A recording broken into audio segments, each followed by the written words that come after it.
بسم الآب والابن والروح القدس إله واحد آمين.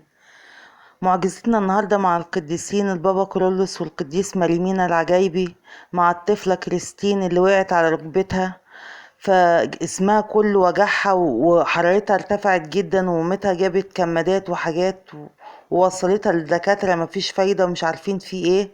مكان من دكتور العظام اللي خد عينة من نسيج الركبة وقال ان في صديد حصل فيها وانها مش هتقدر تمشي وجايز عايزة عملية ومش مضمونة، ممكن يحصل معاها كمان عاهة.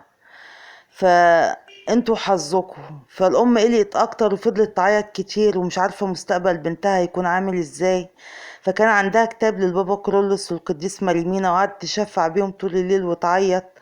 وبنتها لما نامت بالليل حلمت بالقديس مريمينا جاي معاه جمل ومعاه البابا كرولوس، وشالها وحطها على الجمل وقال لها مالك يا كريستين. فقالت له عايزة ألعب مع أخويا ومش عارفة أتحرك خالص، رجليا بتوجعني. فالقديس مريمينا قال لها أنا جايلك عشان كده، ربنا بعتني أنا والبابا كرولوس عشان نشفيكي. وفعلا حطها على الجمل وقعد يدعك لها في رجليها بالزيت، والبابا كرولوس قعد يدعك في رجليها التانية وبقت سليمة تماما.